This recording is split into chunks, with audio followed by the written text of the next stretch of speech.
Okay, everybody here. So, it's nice to see so many people here. It's amazing how many people are here.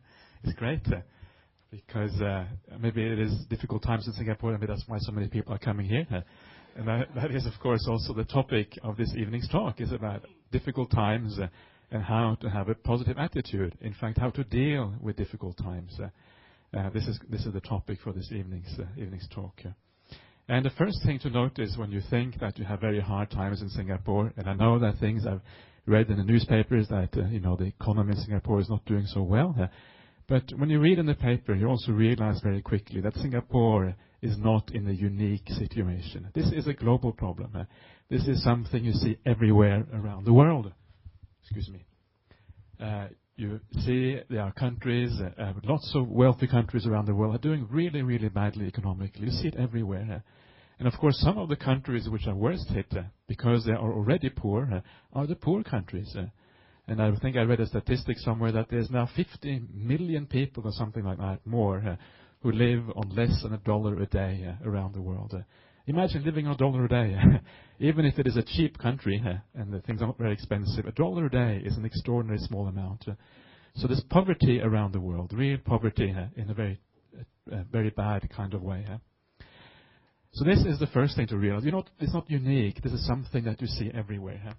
The second thing to realize is that even though these times are bad, even in good times, there are people around, even in Singapore, who go bankrupt. There are companies that go down. There are people who have enormous problems, even in the good times. So this is not something that just happens when the times are bad. When the times are bad, it becomes much more prominent. We see the problem. But the problem is always there. There's always somebody who has a problem economically, losing their job, losing their social status, whatever it is. This is happening continuously and all the time. The only reason why it becomes so powerful now is because it's happening to the whole world. And that's why we understand it. That's why we see it so clearly, rather. But the fact is that this is always happening here. So it's not so much the thing is not so much the reason why these times are difficult. It's not so much because there happens to be an economic crisis. That's not the reason why things are difficult for somebody. The reason why things are difficult for people is ultimately it comes back down to the Buddhist idea of karma. And of course, if you have some karma that needs to ripen for yourself, then whether times are good or times are bad, it makes absolutely no difference. So in a sense, this is just the reflection that you should use now while times are bad, is to remind yourself that this can happen at any time. Nobody knows their karma. We don't know what we did in the past life. And because we don't know that, this can happen almost at any time. And that is the important reflection to remember here.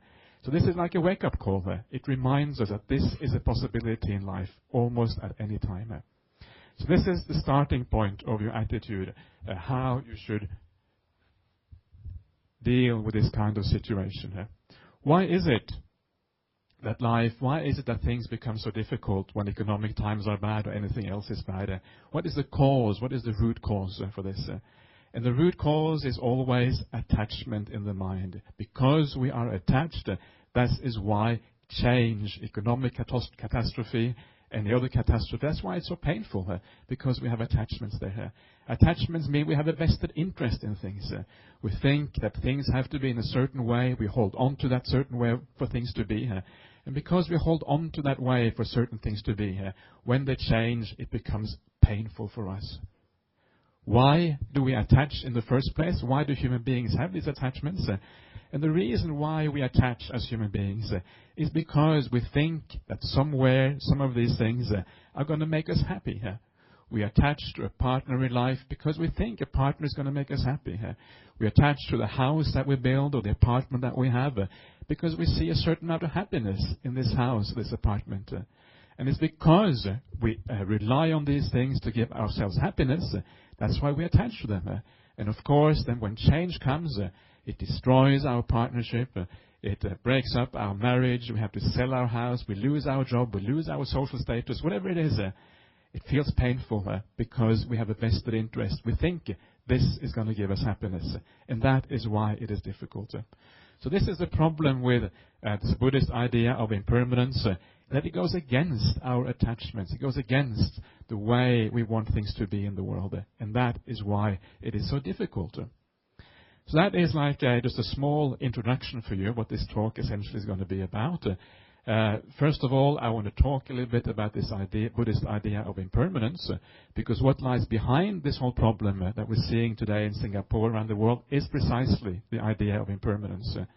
And sometimes you hear people say, yeah, I understand impermanence, and then when the problem arises, they still suffer.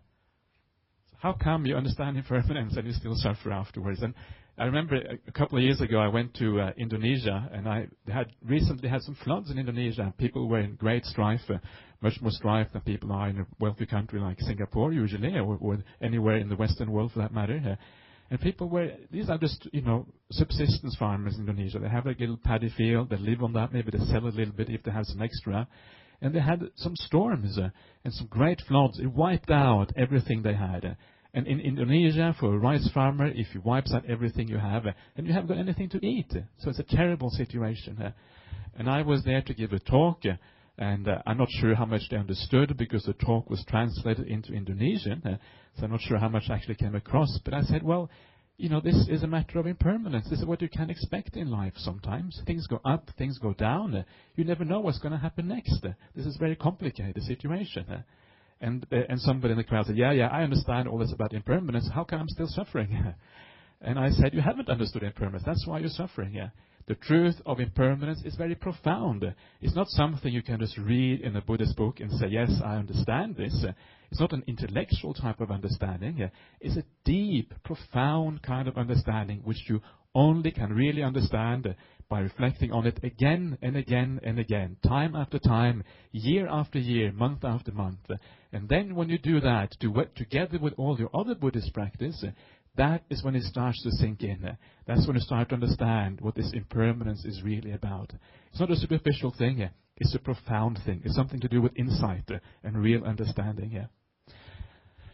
So because of that, I want to talk a little bit, first of all, about this thing we call impermanence, and maybe show you a few areas of impermanence that you haven't considered before. And afterwards, I will talk about the way out. How can we deal with this in a way that makes us suffer less when impermanence comes, as it must do sooner or later? I should maybe say, first of all, that impermanence, sometimes we talk about impermanence when things go bad. But of course, impermanence is also when things turn back up again and go well again. That's also impermanence. So impermanence is all this thing going up, going down. Ultimately, impermanence just means we don't know what's going to happen next. That's what it really means. It's uncertainty here. We have no idea what's going to happen. It could go down. We could have a downturn at Mass for the next 10 years. Who knows? It might be unlikely, but it's certainly possible according to the Buddha's teachings. Anything is really possible. So to start off talking about impermanence, you will have noticed that when the financial system crashes around the world, it's a systemic kind of impermanence. It's like a certain part of society which doesn't function anymore.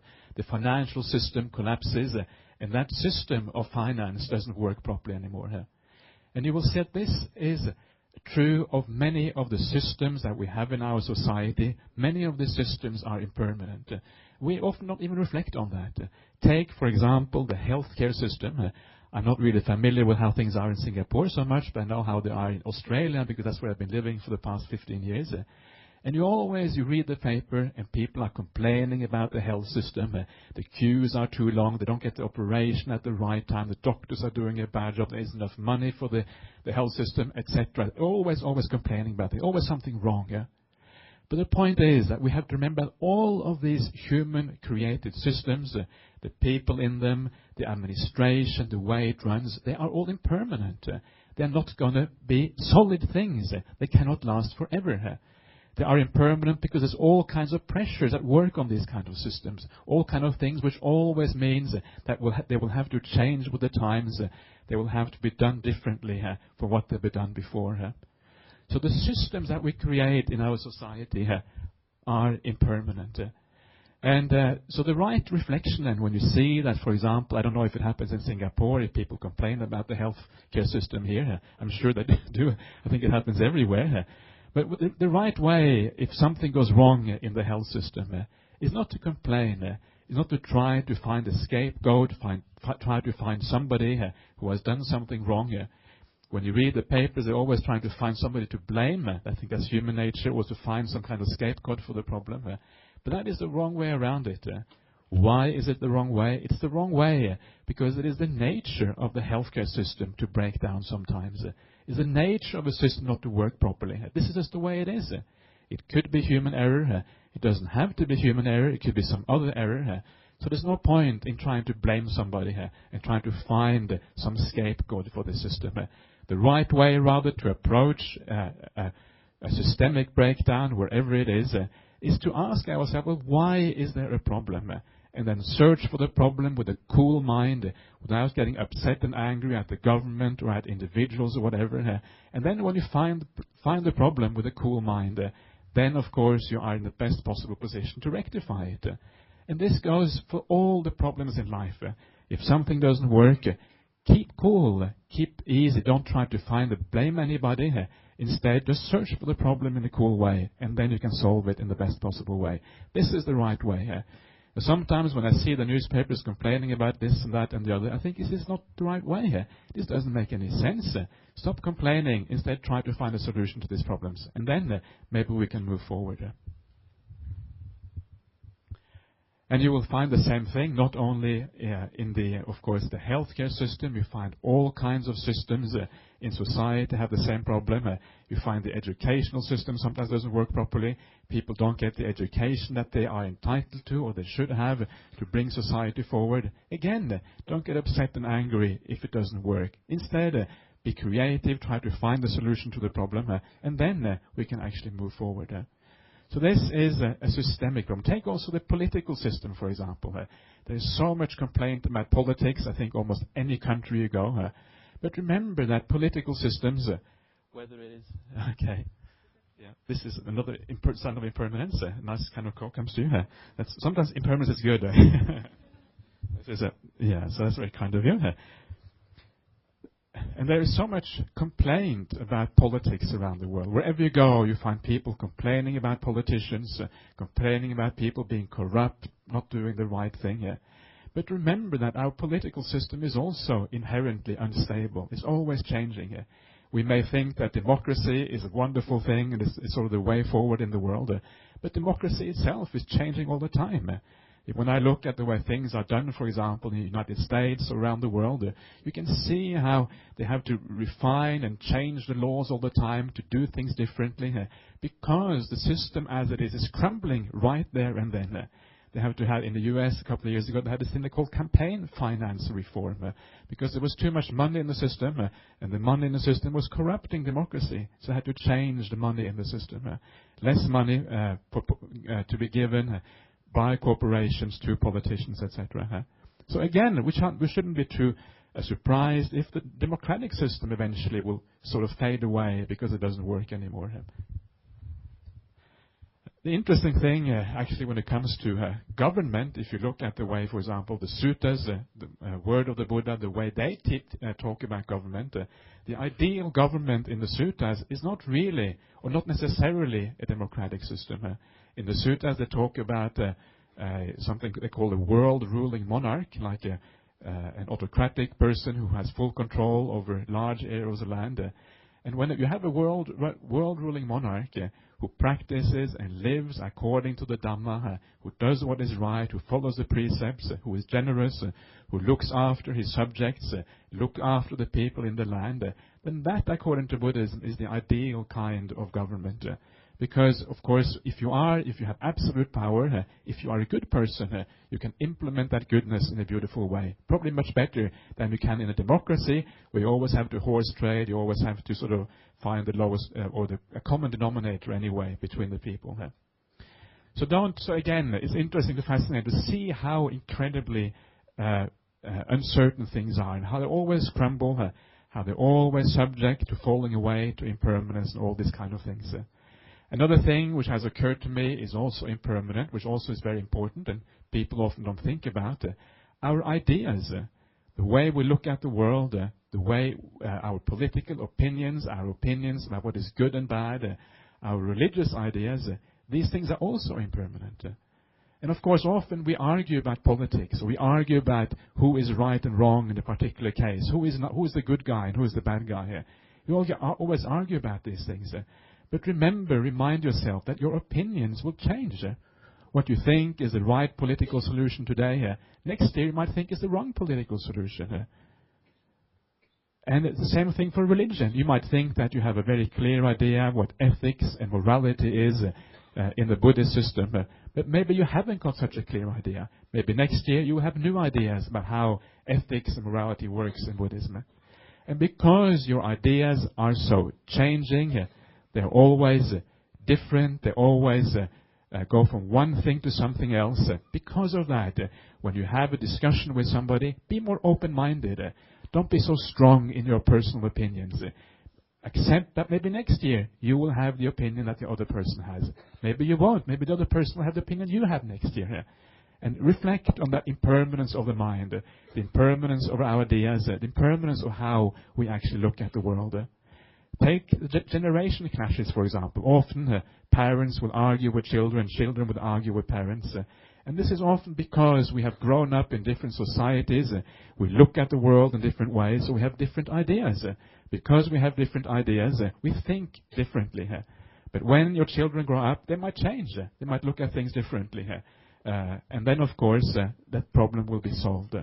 So in this way, you can have more compassion, you can have more understanding by realizing that your ideas are not as permanent as they may seem to be. Ideas can seem so strong and so powerful. You can be so convinced that the only way in life is to be a Buddhist. And then 2 years hence, you are something else. This happens. It happens with people. I've seen so many monks ordaining and saying, oh, this is the right thing. I'm going to be a monk for the rest of my life. There's no doubt at all that I'm going to be a monk for the rest of my life. A few years later on, they have disrobed and they have given up the monkhood. Why? Because of impermanence. Because they couldn't see what was coming. They couldn't see, didn't realize that something would happen which would change their mind. And that, again, is the same problem. So, these are some of the areas of impermanence which you may not have considered before. Another area which I also find is very important is, of course, the material world, the physical world. And I ask you take, for example, a very simple thing like your house. How important is that to you? If your house were to burn down or an earthquake were to destroy it, then how would you feel about that? And most people will feel terrible because the house is something which is very close to them. It is a place you live. It's a place you furnish in your way that you like. You decorate it in your way. It's a place where you find safety from the world. You get away from the weather. You get away from the world around you. It's a place of refuge for most people. Of course, if that refuge gets destroyed, then it is painful. And that is the way that it is for almost everybody. I remember a few years ago, Ajahn Brahm was telling me the story when we had a big fire going through Bodhinyana Monastery. It's about almost 20 years ago now. And he said he saw this big fire coming towards Bodhinyana Monastery, which is our monastery in Perth.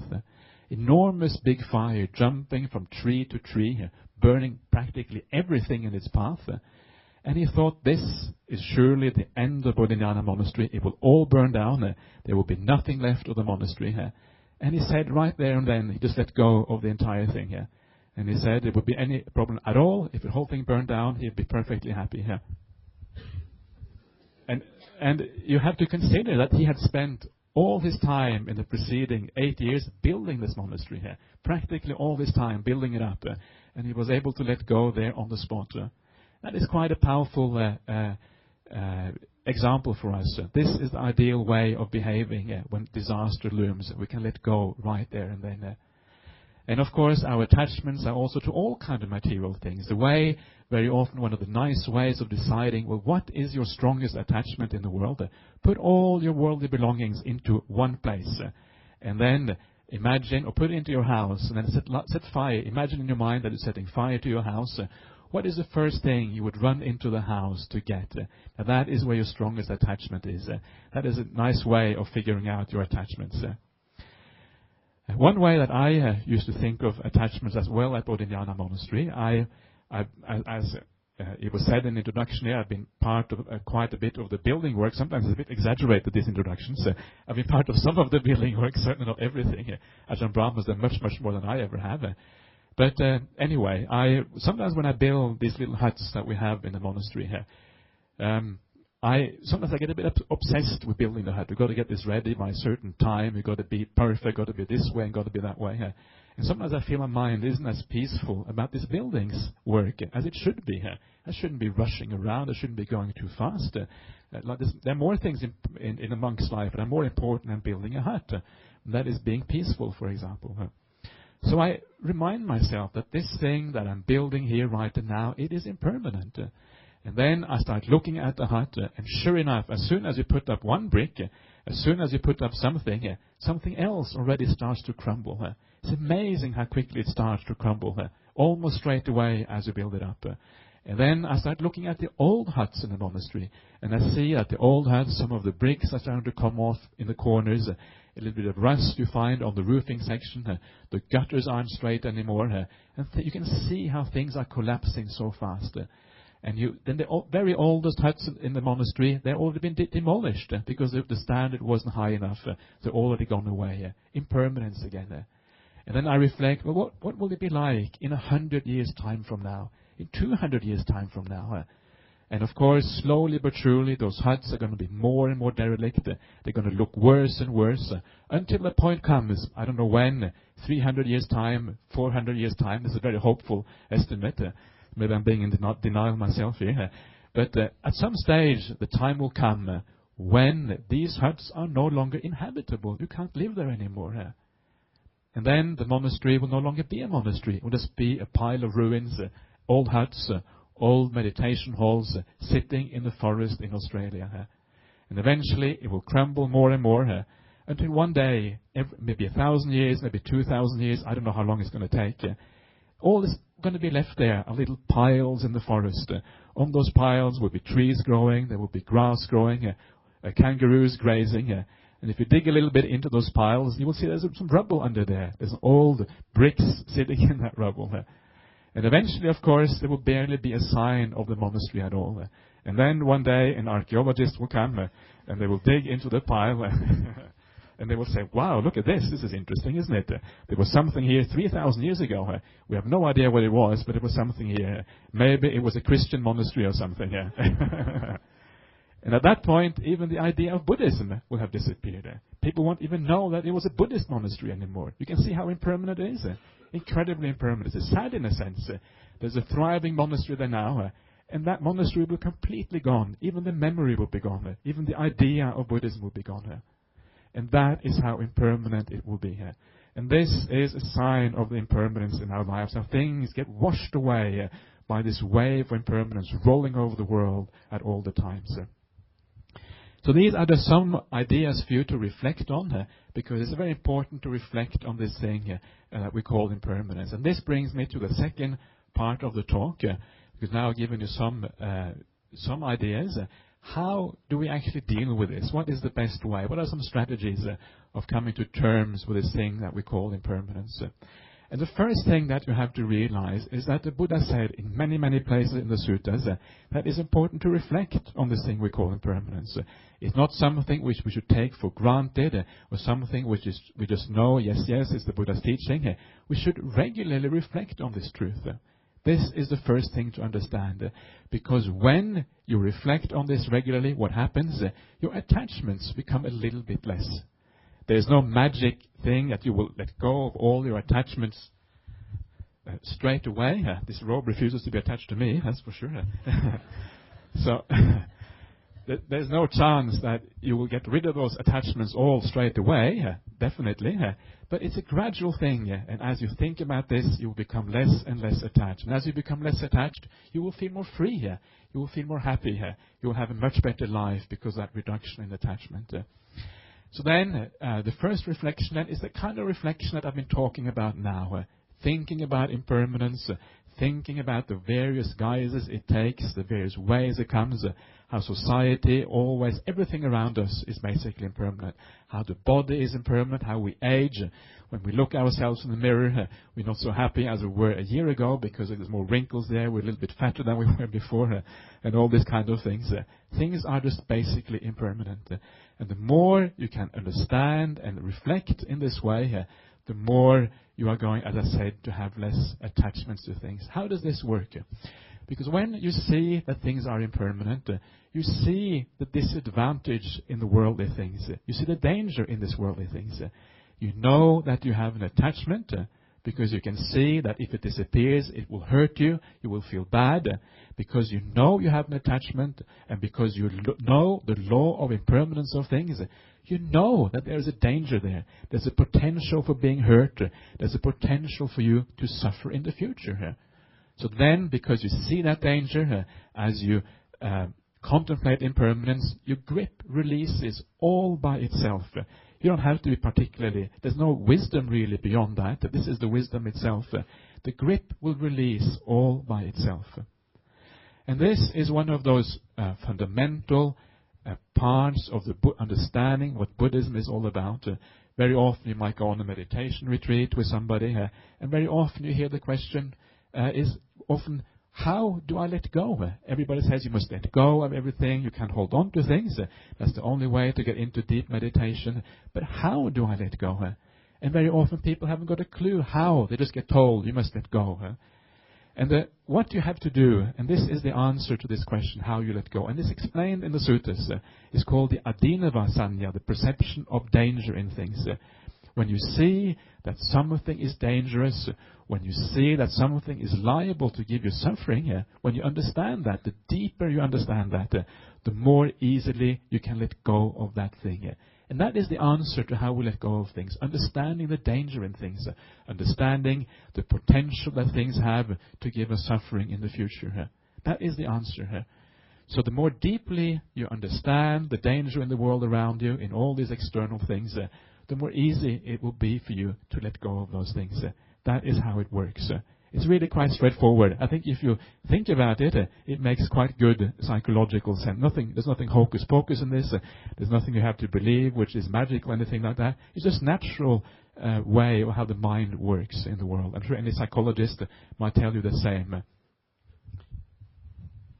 So this then becomes the first aspect of reflection, how to overcome and how to make it less painful for us to live in this world which changed so much. Reflect on these things. Now the other aspect of how to overcome the problem is the development of the mind. Because unless you develop your mind, unless you have a mind which has some source of happiness apart from those external things, you won't be able to let go. You won't be able to let go because we need to find happiness somewhere. If you only have happiness in the external things, you can't let go of them because you lose that source of happiness in your life. So you have to search for an alternative source of happiness. And then when you have happiness in your heart, something from somewhere else, a sense of contentment, satisfaction in life, a sense of independence, because if you have a sense of contentment and satisfaction and fulfillment in your life, you also feel independent. When you have that, only then can you really start to let go properly, because you have a source of happiness which is impregnable, which cannot be touched by the world outside. So imagine yourself, if you have a source of happiness inside of you, then of course the external world doesn't matter so much anymore. Whether there is a financial crisis in Singapore, even if your partner dies or gets very ill or whatever, it is not going to touch you in the same way as it did before. It's still very likely to touch you, because these things are very painful things for most people. It takes a long time to overcome your attachment to your wife or husband or partner. 100% is very difficult. You have to become fully enlightened according to the Buddha's teaching to do that. But it will help. It will lessen the suffering, and you get a source of happiness inside of you which is independent of the external world. And that is a powerful thing, to have a sense of independence. You feel a sense of freedom. Independence and freedom are really two aspects of the same thing. Because you have a strength inside of you, a power inside of you, which very few people have. It makes you so strong in the meeting the vicissitudes and the problems of the world. And that is the beautiful thing about it. And of course, you all know already how to develop that mind, because that's what most Buddhist talks are about, how to go about making that home inside of yourself, which is free, which is happy, which is content, which is peaceful. And that is, of course, just by practicing the Buddha's teachings, practicing the Noble Eightfold Path, doing all those things that we know that we should be doing already. So whether that is the 5 precepts, or generosity, or a bit of meditation, or just kindness and compassion in daily life, all of these things are part of that practice. And I want to just dwell very briefly on why is it that practicing the Buddhist path makes us more happy. What is actually the mechanism here? Because all of these things are really psychology. And Buddhism can be, in many ways, be regarded as a science of psychology in a certain way, with a certain particular type of emphasis. What is going on here? And what is going on, and this is again explained in the sutras by the Buddha. The Buddha said, if we do something bad, you have remorse for that badness that you have done. You feel bad afterwards. And sometimes you may not even be able to realize that you are feeling bad. But it's almost as if you do something bad, it's a bit like there's a shadow coming inside your mind. It's darkening the mind a little bit, making the mind a little bit less content, making it a space in which it's not so nice to live anymore. There's a darkness coming inside. Whether you understand that it is remorse or not is not really the issue. There's something there which makes the mind less pleasant. And this is bad news, because the more bad actions we do, the more this will tend to heap up, and the darkness becomes worse and worse. And if you are a person who regularly does bad things, like certain people might do, like lying regularly, or cheating people regularly, or whatever it is, that darkness is eventually going to become all-encompassing. And of course, this is how the idea of rebirth comes about in Buddhism. When you create a dark mind for yourself, then when you die, you are going to get reborn in a dark place, because the mind is going to be right there in the dark spot straight away as you die. And it is that mind that you take with you in a future life. So of course you're going to have that mind with you. You're going to suffer accordingly. You go to a dark place. And when you do good actions, it's exactly the opposite. First of all, when you avoid the bad acts, you don't have this remorse in the mind anymore. You don't have this darkness in the mind. And when you do a good act, you actually, instead of having darkness, you're bringing light into the mind. You're bringing something beautiful into the mind. Why is that? Because you reflect about it. If you do something nice in the world, spontaneously do something beautiful, you help somebody out, you give a donation somewhere you didn't even think about at the time, and suddenly, because you do something spontaneously kind, there's a sense of joy and happiness happening inside of you. I'm sure many of you have had that experience before. It's a very common experience. And of course, that joy and happiness, if you look at your mind at that time, you will see it's a beautiful mind state. It's a bright mind state, a mind state which is peaceful, which is has generosity and compassion. All these beautiful characteristics are in that mind at that time. And the more we then practice the path in the correct way, the more we turn up the lights inside the mind, the more beautiful the mind becomes. The better you feel about yourself, the more at ease you feel, the more relaxed you feel, the less stressed out you feel, the more sense of confidence you have about yourself. Because you can imagine one of the reasons why we are nervous about things, maybe public speaking, for example. The reason one is nervous about public speaking is because you're afraid what people are going to think about you. You think, oh, what are they going to think about me when I sit up here talking about this? But of course, the more your source of happiness is inside your own mind, the more independent you are of all these external things. It doesn't matter so much what other people think anymore. It doesn't matter whether you have all these bad things happening around you, because you have built up a beautiful and bright mind inside of yourself. So this is how the spiritual life can help you in overcoming the problems of impermanence, because you become independent. You gain a strength, a power inside of you, which otherwise you could never have. And then you can see what's happening here is that you have a beautiful, bright mind. And then when you reflect on impermanence as well, that beautiful, bright mind makes it easier to reflect on impermanence. It makes it easier to let go, because you have a refuge inside of yourself. You don't need the external things anymore so much. Because you don't need them so much, you can let go of those external things. So this reflection of impermanence goes together with the practice of the path. And together they become a very powerful tool to overcome these things. So, what then is the positive attitude that you should have? The positive attitude you should have is that all of you who are coming here today, you have a refuge. I'm not sure if all of you consider yourself Buddhist or whether you're just interested in Buddhism. But even if you just come here because you're interested in the Buddha's teachings, you still have a kind of refuge, because the teachings you get here are things that you can use in your daily life. They are a different way of doing things. And the refuge in Buddhism basically means that we have a place to go when we have a question, we have a problem. There's somewhere we can go to get an answer. There's somewhere that can help us out to move in the right direction. That is what a refuge is. And each one of you here today, you have that refuge already.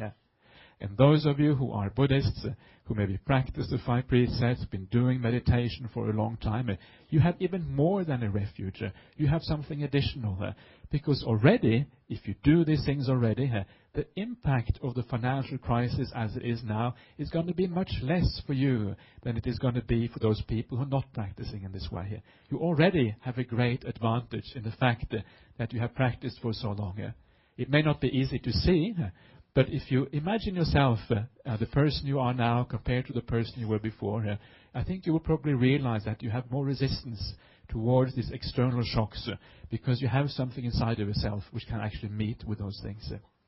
So that is the positive attitude. Know that you are already doing what is right, doing what is good. You're moving in the right direction. You already found a lot of resistance against external shocks already, and if you keep practicing in the same way, that resistance against external shocks, against financial crisis, whatever it is, will just become stronger and stronger and stronger as time goes by. And eventually, of course, depending on how life goes, eventually you will become completely, absolutely resistant against those external things.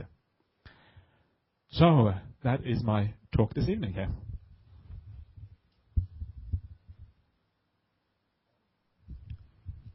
It's questions and answer time. Please. Any questions for Ajahn on this topic or any topic?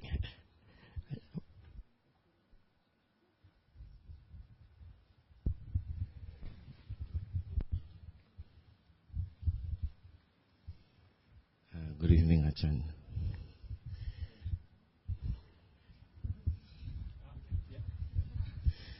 Okay, your talk was such an inspiring. What I don't understand, the parts that you're saying about letting go. It seems so easy, right? But it is also not hard. Because it seems like, if you say let go, it seems like it's so easy to achieve it. But it's so elusive. In other words, to say is that by letting go of impermanence, you see,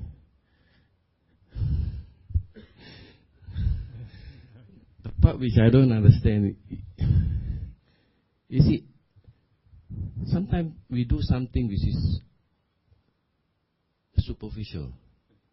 Why? Something that we do, we thought that we do good, but it's just the outer space, and that is most of us. Most of us are doing that. Why? That's the reason behind. There must be a reason behind.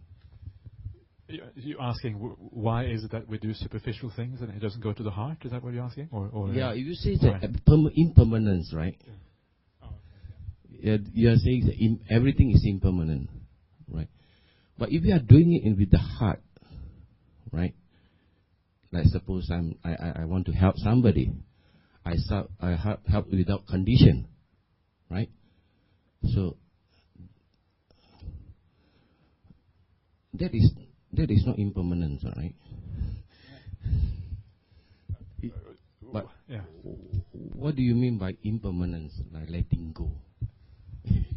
Okay, so you're saying that if you do something spiritual, I'm saying it's not impermanent, but whereas you do something in the material world, it is impermanent. Doing something is through the heart. Okay, yeah. Right? Not superficial, just sure, because I want to help, I help, Okay. that kind. So, I don't understand on the impermanence you're saying. But if you are doing it through the heart, is that impermanence? Okay, I'm not 100% sure if I understand you, but I'll try to answer anyway. And if I don't answer, you can come back, okay? I think that even if you do an action from the heart, if you do something beautiful, do something kind, if you keep the 5 precepts and these things are also, ultimately, they're also impermanent. They're not going to last forever. But the point is that they are much more permanent than the world around you. The world around you is incredibly impermanent, and things can change so fast. But if you create a lot of good karma in this life, it is something which can take you forward for lifetimes and lifetimes and lifetimes in the future. So it is wrong to say that it is permanent, but it is more permanent, or less impermanent, if you like, than the things of the world. And not only is it less impermanent, but it also takes you in the direction of enlightenment, slowly but surely. And of course, because it takes you in the direction of enlightenment, it takes you ultimately to a final solution to all the problems in life. And that is the most important thing maybe here. That it moves you, first of all, it moves you towards a better state of living here and now, and also in future lives. And ultimately, it also drives you towards enlightenment, ultimately here. So it is true that impermanence covers everything. It covers our good acts. But remember that those good acts are worth doing, even though they are impermanent, because they last for a very long time into the future. Is that what you were asking, or was it something else? Something like that, yeah? Okay. Yeah. Good, yeah. Because you are talking about heart, it's still impermanence, right? Right? Yeah.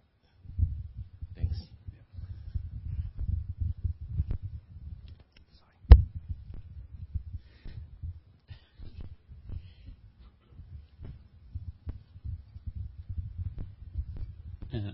Evening, Ajahn. Other than financial crises or all kind of impermanence, even just now you mentioned about religion also can be impermanent. By 3,000 years later, maybe Buddhism will no longer be around. Okay, during Buddha's time, there's this Kalama Sutta that actually helped the Kalamas to identify what is the right religion, which in those times also there are many religions. But come to today's world, we also have many religions, whereby even Buddhism itself is divided into so many sects. So, as an individual, when you look out in the world and you want to find the truth, and no doubt Kalama Sutta do give some bearing to find the direction. Do not believe if it's because of old age, old time. Do not believe it's because of a mess. Do not believe it's because of tradition. So many, about 10 over sort of guidelines. But if you look at the old religion like Christianity, which is also a long time, Muslim, Mahayana, Theravada, all seems like real. Okay, then now the last part about Buddha's word is that if it actually conforms to certain things, to the goodness, and if I didn't get it wrongly, is it that the last part it mentioned, it goes according to your heart, to your way of thought at the point where you select your religion?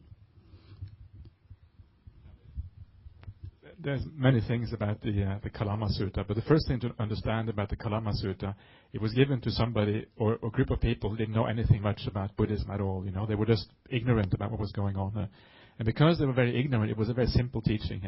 It was basically saying, well, if something leads to your happiness, it's a good teaching. If something leads to your unhappiness, it's a bad teaching. So follow those teachings which lead to your happiness.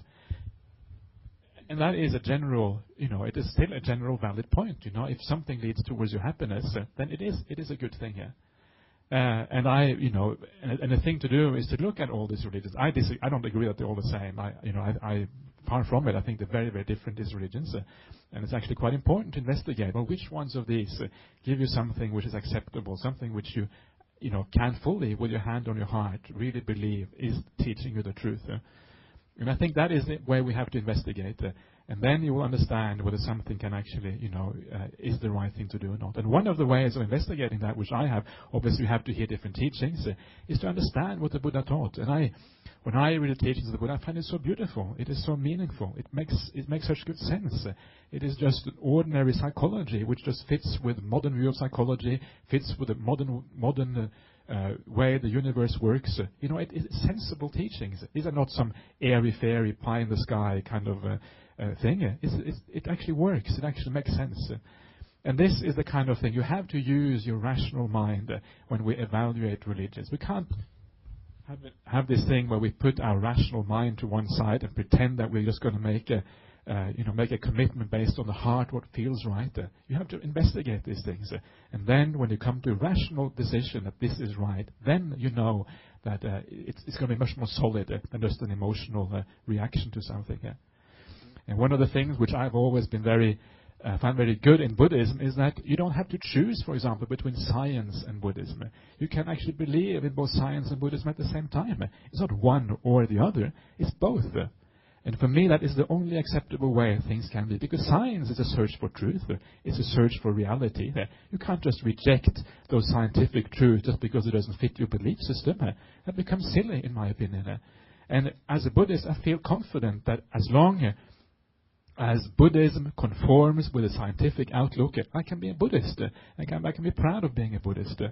If science should eventually prove beyond doubt that my Buddhist faith is misplaced, it's wrong, then I would also give up my Buddhist faith, because there wouldn't be any doubt anymore that something was wrong there. So we have to be open to these things. I think it's very important. So use your rational mind. That's what I would recommend. Yeah, thank you. And just now you mentioned about the danger of so-called to understand the danger that arises from the impermanence. Okay, from there, then you will be able to identify the real problem and to let go, because you have seen the danger of the impermanence. That one is something which is new to me, and it's more elaborate. It's not something new, but it's more elaborate. I thank you very much, because that is a very clear-cut so-called meaning of letting go. By looking at the danger, understanding the danger of the impermanence, and then find a solution to it, and whether you're going to let go or want to continue with it, the choice is there. You can see it so clearly. Just like you mentioned that if the house looks old, you look at it, you can identify that it's old. Now you're going to renovate it or want to break it down, you can make a decision there. Yeah, thank you very much.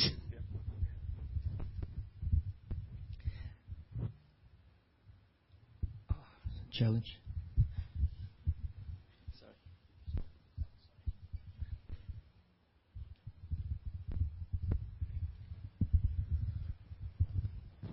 Thank you for the talk. And I'm not practicing Buddhist, but hearing your talk, being all this impermanence and even doing good deeds is impermanence. To someone who doesn't believe in rebirth or reincarnation, life will appear very meaningless, isn't it? That everything you do is so meaningless, is nothing permanent if you don't believe in this process of rebirth. Second question is about attachment. I think attachment is something very biological, some survival value in for the kids, like baby attachment, all that. So if you don't, even you see this as something impermanent, and you break away from that, you actually bring a lot of grief to the people around you, isn't it? Okay, yeah, that's a good question. So the first one was about rebirth, and if you don't believe in rebirth, then how does this actually work? And the point is that the good actions that you do in this life are not only for future lives; they're also about this life right here and now.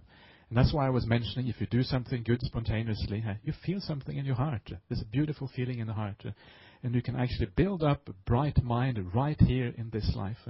And this is, of course, one of the important things about Buddhism, is that it's not something about a future life. Enlightenment and understanding these teachings can be done right here in this life. This is the promise of Buddhism. And it's a very important promise, because it means that the results can be achieved now. You don't have to wait to look till after you're dead to see the results. They are available right here in this life.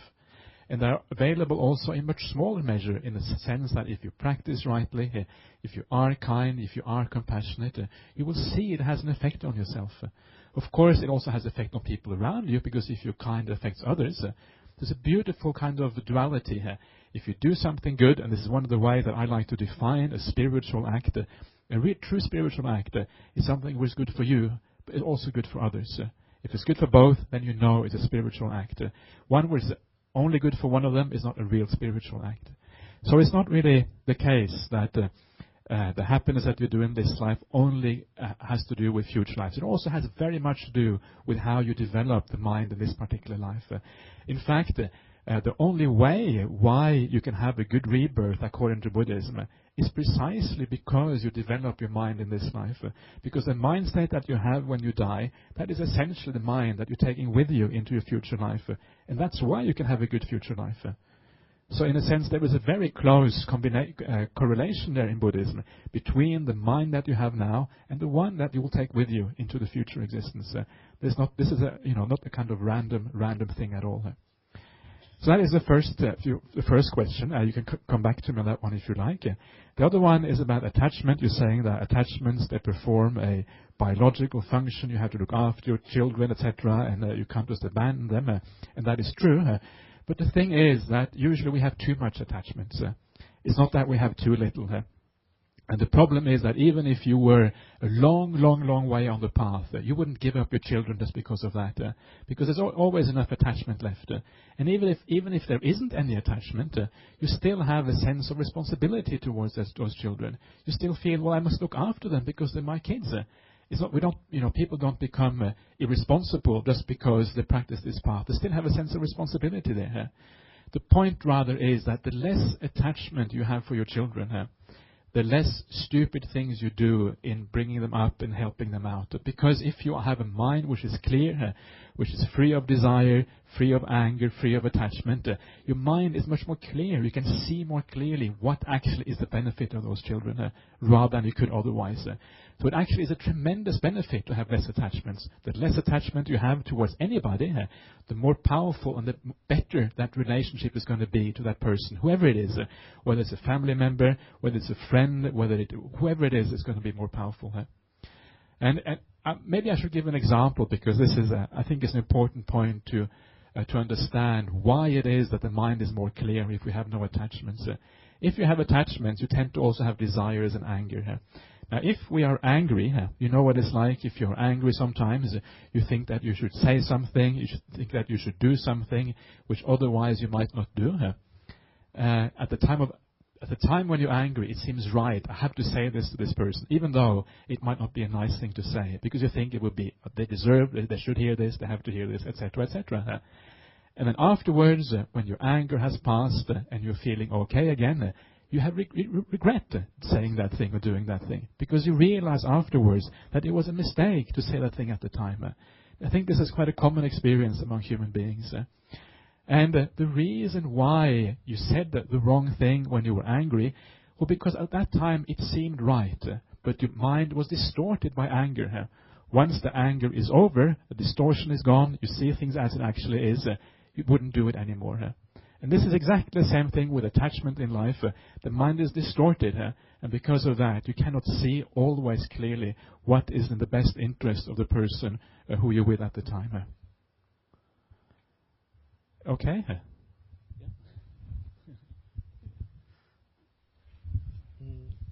If I understand correctly, it means that there should be some amount of attachment, but it's just the appropriate amount, right? And the example you gave about anger and things like that, it seems more the management of the anger rather than lack of attachment.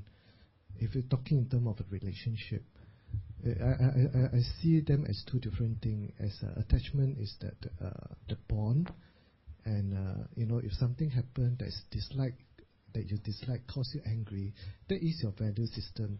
It's not so much of the attachment problem. Yeah, that's my understanding. Okay, yeah. So when we have things like the quantity or the amount of attachment, I think that is a very difficult thing to gauge. How much is too much? How little is too little? Yeah. Yeah. I think ultimately, even if you have, as I said before, even if you have no attachment whatsoever, you're still going to have a sense of responsibility to those children. You're not going to give it up. There are, in the Buddha scriptures, there are suttas about people who are very, very, very developed spiritually, much more developed than you would normally find these days. And yet they still had children, and they still had families. So it takes a long time before you get to the point where you just give up everything and you're not really interested in your children anymore. I wouldn't be so concerned about that one. My point about being attachment and having the fact that your view is distorted is that it's true that anger and attachment are slightly different, but they go together, anger and attachment. Because if you have attachment, it's much more easy to get angry here. But the other thing which goes with attachment is desire. If you are the reason why you are attached to somebody in the first place is because you think that they are a source of happiness for you one way or another. You're attached to your family because without them you would feel a sense of emptiness. You would feel that life wouldn't be the same. So it gives you a sense of fulfillment, of contentment, a sense of purpose in life to have that family, children or whatever it is. So but because there is desire there, because sometimes there can be anger involved with attachment, desire also has a distorting effect, not only anger. And a classical example, of course, is people who have extramarital affairs. At the time, it seems right. You think I must do this. But afterwards, you come back and you tell your husband or wife, or they find out or whatever, and you feel terrible about it, and you wish for your life that you had never done it. And this remorse arises. But at the time, it seems like the right thing to do. And this is the power that desire has to distort the mind. And of course, all kind of desire, even if it just relates to your family or your children, it might not distort the mind as much as that, but it will still distort the mind to a certain extent. And that is why you won't be able to see clearly what is to the benefit and advantage of that person. Good evening, Ajahn. You talk about science and Buddhism, right? How do you reconcile in your pursuit of this scientific truth? What is the scientific truth of rebirth? Yeah. Okay, it's actually pretty much the topic for tomorrow's night's talk. Are you going to come tomorrow? No, not tomorrow. It's Friday. Sorry, Friday. Tomorrow's Ajahn Brahmmali. on Friday. So if you're coming on Friday, might be better to leave it for then. Otherwise, I'm saying the same thing twice. But essentially, I'll give you a brief answer because you're here. You might not be here on Friday. But essentially, the interesting thing, if you start to read what science actually has to say about the mind, for example, you realize very quickly that science doesn't really have a very good understanding of the mind. The mind is still kind of terra incognita as far as science is concerned. They don't know what's going on. And you will often, if you read scientific journals and you read what scientists say about this, they say that this is one of the difficult questions in science, understanding the mind, understanding consciousness. So when scientists say that they don't believe in rebirth, it's not because they have fully understood the mind yet. They are saying it rather as a general matter of principle, I think, that because the idea of rebirth is a religious one, they take as a starting point that is not true. I think that is a scientific starting point where they start off from. But as yet, they have very little understanding of what the mind is like. And the interesting thing is that you actually find some scientific evidence which points towards the idea of rebirth. And this scientific evidence is particularly, there's one man, one doctor who was working in the US. He was doing research for about 40 years into this. I'm not going to go into details, but his research was so powerful and so strong towards showing that rebirth was at least possible, that another professor, he said about his research that if you don't take this seriously, that would be irrational. It would be irrational not to believe that this is very good evidence for rebirth. That was a professor of philosophy at the university in the US who said that. It would be irrational not to believe that rebirth is the best explanation for this particular research that was done.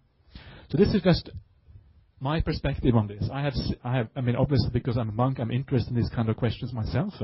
And this is my research and my understanding that this is still a very unresolved issue in science. Okay, the one who did the research, his name is Ian Stevenson, and he did the research on memories of past lives. Because memories can be verified, right? If you have a memory of a particular thing, you can verify whether it's true. You can go and see, is the house the color he said it was? Is the mother's name? Is this person such and such? So you can verify memory. That's the good thing about it. And the other person who said that his research was so good, his name is Robert Almeida. Robert Almeida, you can find him on YouTube, and he's interviewed on YouTube, and he will give his ideas there about why Ian Stevenson's work is so powerful. And he's a professor of philosophy here.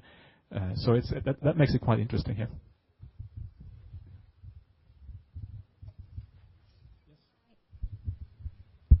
Hi, how are you, Ajahn?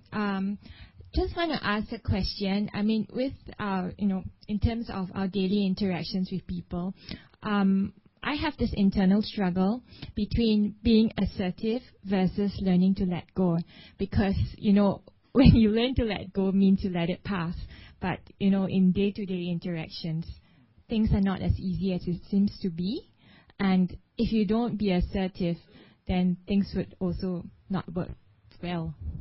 So how would you manage it, and what would you suggest the mindset, or rather the paradigm, should be? I think it's important to find that right balance and know when to be assertive and when to let go. Because there are certain times when it's important to be assertive. There are certain times when, if you're not assertive, something will go very wrong, and it might actually impact other people in a negative way. Then it's good to be assertive. But the point is, if you're going to be assertive, do it in a kind way. Do it with a kind heart. Don't get angry. Don't get upset about things. And this, I think, is the important thing, is how we are assertive in our lives.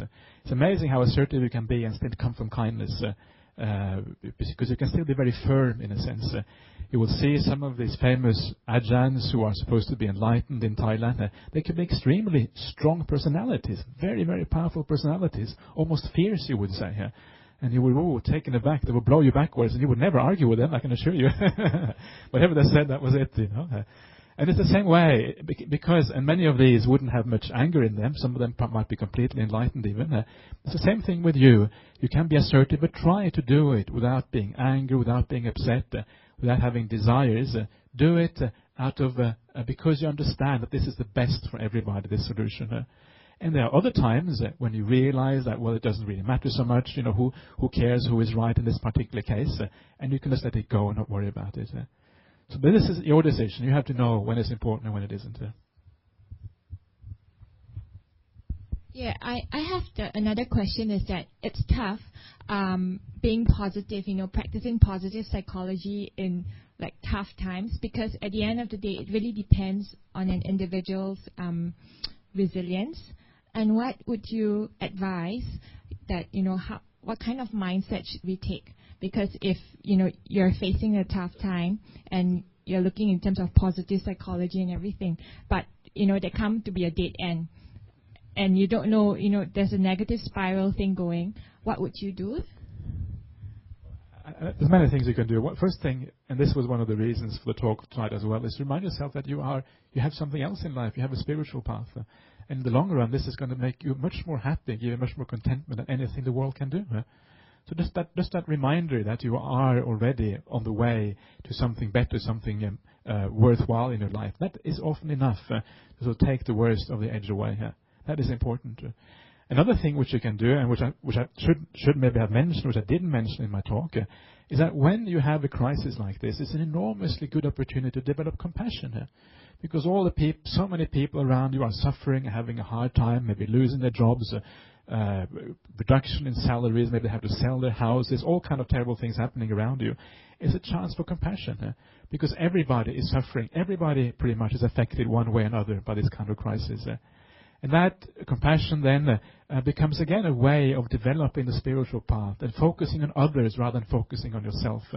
The reason you feel down is because you're focusing too much on your own problems.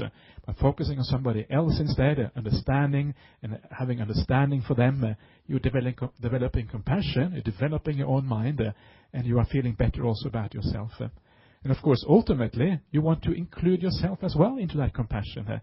Understand your own suffering, have compassion for yourself, and realize this is life. There's no need to get upset or angry or depressed. This is the way it is. And just have compassion for these things. And turn slowly towards spiritual matters rather than material things.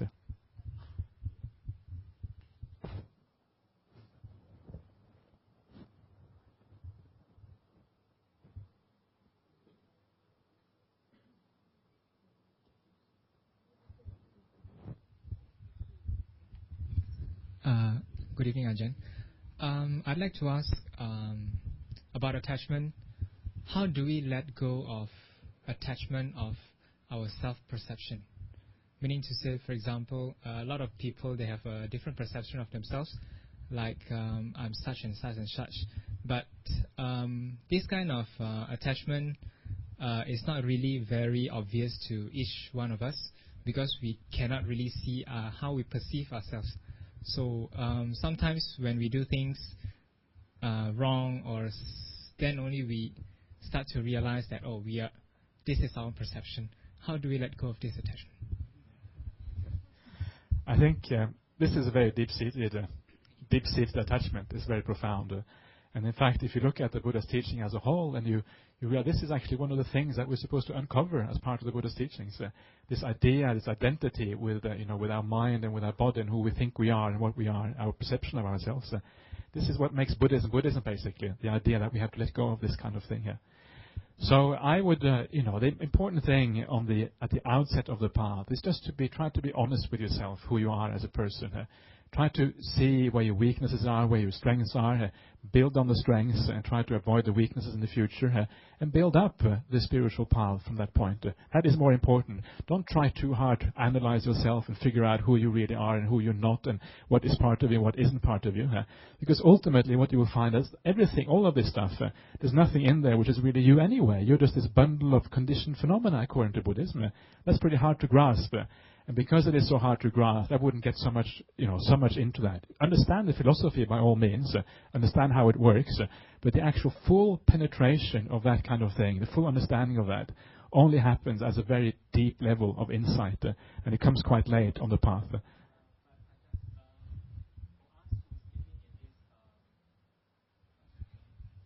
For us who lives in the world, those who need to work, they need to create some sort of self-identity, whereby when the people need to interact with each other, for example, when you present yourself, it somehow enroots your perception of yourself, because you need to have this kind of perception of yourself.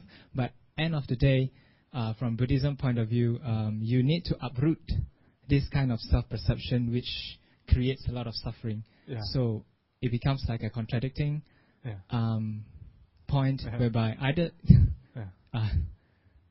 it's either this or that. So where do you balance that? Okay, I see what you mean.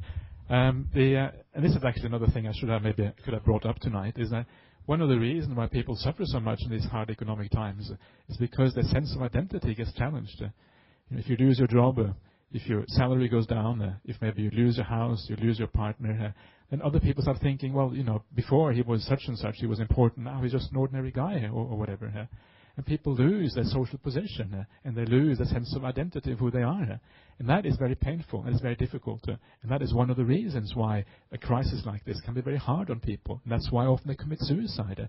You have people who identify with being a wealthy person in a high social position, and suddenly nobody anymore. Of course, it can be very, very hard. So the point here is really that what we have to do, instead of identifying with all these things, instead of building up a personality based on who we want to be in a particular job situation or whatever, we have to build up the sense of who we are on a spiritual basis instead. And it becomes very beautiful if you, the more you practice a good life, the more kindness you have in yourself, the more compassion you have, the more you practice the precepts. After a while, you start to identify with these things. You start to feel, this is who I am. This is the person I am. And because you identify with such beautiful qualities, you get enormous amount of self-esteem and self-worth. You feel really good about yourself because of this. And that is much more important, because then when you go to a job interview or you go to work, you're not so concerned anymore about presenting a particular face or anything like that. If they like you, it's fine. If they don't like you, who cares, basically? That's what you feel like, gives you an incredible strength inside. And that is the beautiful thing. So that is the kind of identity you want to create for yourself, a spiritual identity. And then as you climb up the spiritual ladder, as you meditate more and more, that spiritual identity will increase and become more and more powerful as you go up. And then you let go, as they have in the old simile, you let go of a lower rung on the ladder, and you grasp onto something higher. And you create an identity which becomes more and more beautiful. And as that identity becomes more and more beautiful, it also becomes weaker and weaker. You feel less and less that this has anything to do with me. And more you become just a very natural person. You just are who you are, basically. Yeah. We have time for one more question. Good evening. I understand that our soul is actually influenced by our mind's interests and attachments. And when we end our life here, our soul actually goes to the astral world and the spiritual world to go through training. But when that happens, is the mind still attached to the soul? Okay. Well, that's interesting, because in the suttas, the Buddha said there are these 10 questions you can't answer. I think it's one of those questions. Because the basis for the question is wrong according to Buddhism. So yeah, the problem is with the question is that it assumes that there is a soul. But the point is in Buddhism that we don't assume there is a soul in Buddhism. In Buddhism there is only a mind. And it's actually the mind itself which goes from this life into a future life. And there's no soul there. So that's all there is. It takes away that whole problem of attachment between the soul and the mind and all these things. Do you want to come back on that one, or do you want to? So if we say the mind goes there, goes up, right? And it's actually reborn again. And the mind doesn't have this memory of the past. Right? It can have. It depends on the situation. I'm not sure why it is that there are some human beings who have memories of past lives. There are young children who are famous sometimes for having memories of past lives. It could be, this is speculative, but it could be that the experience of living in a womb for 9 months and being born and all these things is so traumatic that maybe you lose memories of the past. This is speculation. I don't know.